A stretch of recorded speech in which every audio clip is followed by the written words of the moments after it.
Hello दोस्तों, स्वागत है आपका अपने यूट्यूब चैनल शुभम अड्डा एकेडमी में।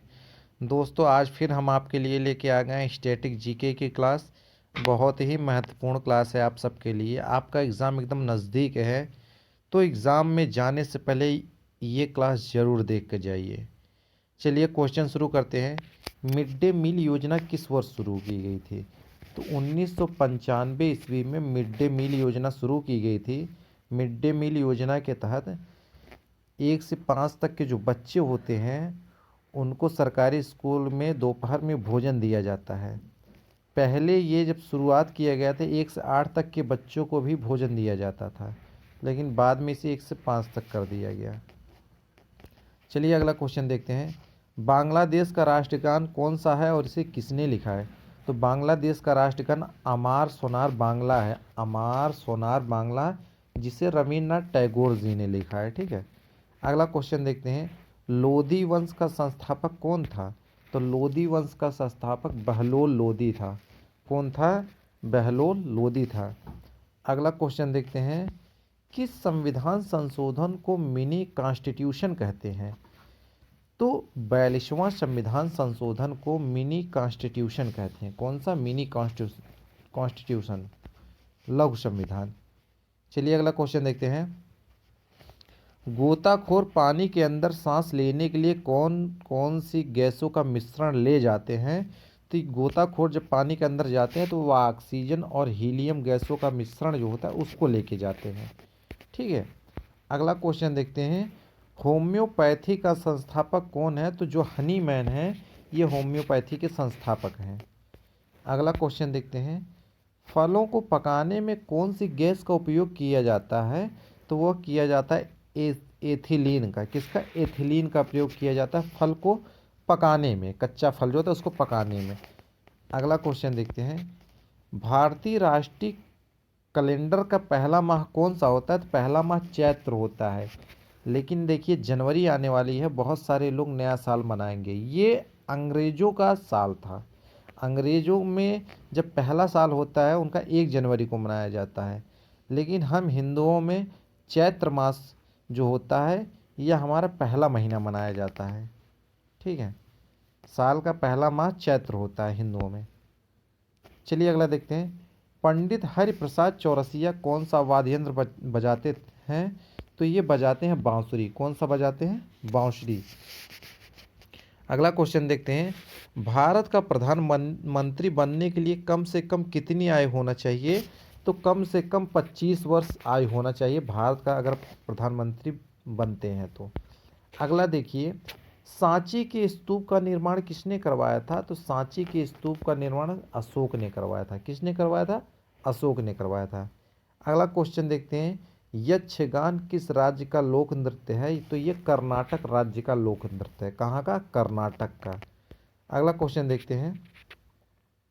मैकमोहन रेखा किन दो देशों के बीच सीमा बनाती है? तो भारत और चीन के बीच मैकमोहन रेखा। भारत और पाकिस्तान के बीच कौन सी? रेड क्लिफ रेखा। और भारत और अफगानिस्तान के बीच तो डूरंड रेखा। ये क्या करती हैं? सीमा बनाती हैं भारत के साथ। अगला क्वेश्चन देखिए। प्याज में खाद्य भाग कौन सा होता है? तो कौन सा भाग प्याज का खाया जाता है? तो वह होता है क्या? तना। तने को खाया जाता है। अगला क्वेश्चन देखते हैं। श्रव्य परिसर में ध्वनि तरंगों की आवृत्ति कितनी होती है? मतलब कौन कितनी ध्वनियों को हम सुन सकते हैं? तो 20 हर्ट्ज से 20,000 तक की जो हर्ट्ज तक की जो ध्वनियाँ होती हैं इनको हम श्रव्य ध्वनि बोलते हैं। और जो 20,000 से अधिक की ध्वनियाँ होती हैं इनको हम पराश्रव्य ध्वनि बोलते हैं। और जो 20 हर्ट्ज से कम की ध्वनियाँ होती हैं इसको हम अपश्रव्य ध्वनियाँ बोलते हैं। अगला चलिए देखते हैं। मधुबनी किस राज्य की लोक चित्रकला शैली है? तो मधुबनी बिहार राज्य की लोक चित्रकला शैली है। अगला देखते हैं। विश्व का सबसे ऊंचा पर्वत शिखर माउंट एवरेस्ट किस देश में स्थित है? तो यह नेपाल में स्थित है। कहाँ पे? नेपाल में स्थित है। अगला क्वेश्चन देखते हैं। किस नदी को दक्षिण गंगा कहा जाता है? तो गोदावरी नदी को दक्षिण की गंगा कहा जाता है। ठीक है। अगला क्वेश्चन देखिए। निर्विरोध चुने जाने वाले एकमात्र राष्ट्रपति कौन थे? तो वो थे नीलम संजीवा रेड्डी। कौन थे? नीलम संजीवा रेड्डी। अगला क्वेश्चन देखते हैं, संसार का सबसे बड़ा डेल्टा सुंदरबन डेल्टा कौन सी नदी बनाती है? तो यह बनाती है ब्रह्मपुत्र नदी। कौन सी? ब्रह्मपुत्र नदी। अगला क्वेश्चन देखते हैं, सिंधु घाटी सभ्यता का बंदरगाह वाला नगर कौन सा था? तो वह था लोथल। कौन सा था? लोथल था। अगला क्वेश्चन देखते हैं, किसे सितार और तबले का जनक माना जाता है? तो अमीर खुसरो को सितार और तबले का जनक माना जाता है। अगला क्वेश्चन देखते हैं, विश्व का सबसे ऊंचा पठार कौन सा है? तो विश्व का सबसे ऊंचा पठार पामीर का पठार, जिसको हम तिब्बत का पठार के नाम से भी जानते हैं। अगला क्वेश्चन देखते हैं, योजना आयोग का अध्यक्ष कौन होता है? तो प्रधानमंत्री होता है। और योजना आयोग का नाम चेंज कर दिया गया है, योजना आयोग का नाम अब कर दिया गया है नीति आयोग, और नीति आयोग का भी अध्यक्ष प्रधानमंत्री होता है। ठीक है, ध्यान देना। अगला क्वेश्चन देखते हैं, वनस्पति घी के निर्माण में कौन सी गैस प्रयुक्त होती है? तो हाइड्रोजन गैस प्रयुक्त होती है। कौन सी? हाइड्रोजन गैस प्रयुक्त होती है। अगला क्वेश्चन देखते हैं, इंग्लिश चैनल पार करने वाला पहला भारतीय कौन था? तो वह था मिहिर सेन। कौन था? मिहिर सेन था पहला व्यक्ति। अगला क्वेश्चन देखते हैं, एक अशोशक्ति कितने वाट के बराबर होती है? तो एक अशोशक्ति 746 वाट के बराबर होती है। अगला क्वेश्चन देखते हैं, पानी की बूंदों के गोल होने का क्या कारण है? तो पृष्ठीय तनाव के कारण पानी की बूंदें गोल होती हैं। ठीक है। अगला क्वेश्चन देखते हैं, मानव निर्मित प्रथम रेशा कौन सा है? तो यह है नायलॉन। कौन सा है? नायलॉन है। अगला क्वेश्चन देखते हैं, स्पष्ट प्रतिध्वनि सुनने के लिए श्रोता एवं परावर्तक के बीच की दूरी कितनी होनी चाहिए? प्रतिध्वनि मतलब आप बोले और वो ध्वनि लड़के आपको दोबारा सुनाई दे, इसके लिए कम से कम 17 मीटर की दूरी होनी चाहिए। इससे न कम, कम से कम 17 मीटर, इससे कम की तो नहीं होनी चाहिए। किस माध्यम में प्रकाश की चाल सर्वाधिक होती है? तो निर्वात में, जहाँ पे हवा नहीं होता, अर्थात निर्वात में प्रकाश की चाल सर्वाधिक होती है। अगला क्वेश्चन देखते हैं, किस रंग के प्रकाश का प्रकीर्णन सबसे अधिक होता है? तो बैगनी रंग के प्रकाश का प्रकीर्णन सबसे अधिक होता है। अगला क्वेश्चन देखते हैं, वाहनों की हेडलाइट में किस दर्पण का उपयोग किया जाता है? तो वाहनों के हेडलाइट में अवतल दर्पण का उपयोग किया जाता है हेडलाइट में। अगला क्वेश्चन देखते हैं, आकाश में तारे टिमटिमाते क्यों दिखाई देते हैं? तो ये दिखाई देते हैं प्रकाश के अपवर्तन के कारण। अगला क्वेश्चन देखते हैं, प्राथमिक रंग किसे कहा जाता है? तो प्राथमिक रंग कहा जाता है लाल, हरा, नीला। ठीक है, लाल, हरा, नीला, ये 3 रंग प्राथमिक रंग होते हैं, और इन्हीं 3 रंगों को मिला करके बाकी रंग बनाए जाते हैं, जिसको हम द्वितीयक रंग बोलते हैं। ठीक है। अगला क्वेश्चन देखते हैं, वायुयानों के टायरों में कौन सी गैस भरी जाती है? तो वायुयान के टायर में हीलियम गैस भरी जाती है।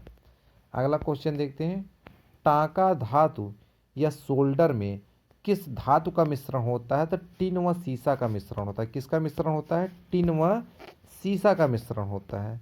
अगला क्वेश्चन देखते हैं, ग्लूकोमा रोग शरीर के किस अंग से संबंधित है? तो यह शरीर के आँख से संबंधित है। किससे संबंधित है? तो आँख से संबंधित है।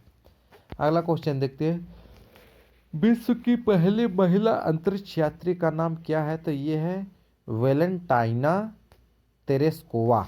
क्या है? वेलेंटाइना तेरेस्कोवा जो है वह विश्व की पहली महिला अंतरिक्ष है। अगला क्वेश्चन देखते हैं, origin of species by natural selection पुस्तक के लेखक कौन थे? तो ये थे चार्ल्स डार्विन। अगला क्वेश्चन देखते हैं, सिनेबार किस धातु का अयस्क है? तो सिनेबार पारा या मरकरी का अयस्क है। किसका? पारा या मरकरी का अयस्क है। अगला क्वेश्चन देखते हैं, ठीक है, कौन सा यंत्र दूध में पानी की मात्रा मापने के लिए प्रयोग किया जाता है? तो उसको बोलते हैं लैक्टोमीटर, जिससे हम दूध की शुद्धता नापते हैं। अगला क्वेश्चन देखते हैं, हाइड्रोजन बम किस सिद्धांत पर आधारित है? तो यह नाभिकीय संलयन के सिद्धांत पर आधारित है। अगला क्वेश्चन देखते हैं, पेलाग्रा रोग किस विटामिन की कमी से होता है? तो विटामिन B3 की कमी से पेलाग्रा रोग होता है। अगला क्वेश्चन देखते हैं, मछलियों की यकृत तेल में किसकी प्रचुरता होती है? तो इसमें विटामिन डी की प्रचुरता होती है। तो दोस्तों, अगर ये वीडियो आपको पसंद आया है तो इस वीडियो को लाइक करिए, शेयर करिए और हमारे चैनल को सब्सक्राइब करिए, क्योंकि आपको इसी तरीके से महत्वपूर्ण क्लास आपको लगातार इस चैनल पर मिलती रहेगी। धन्यवाद।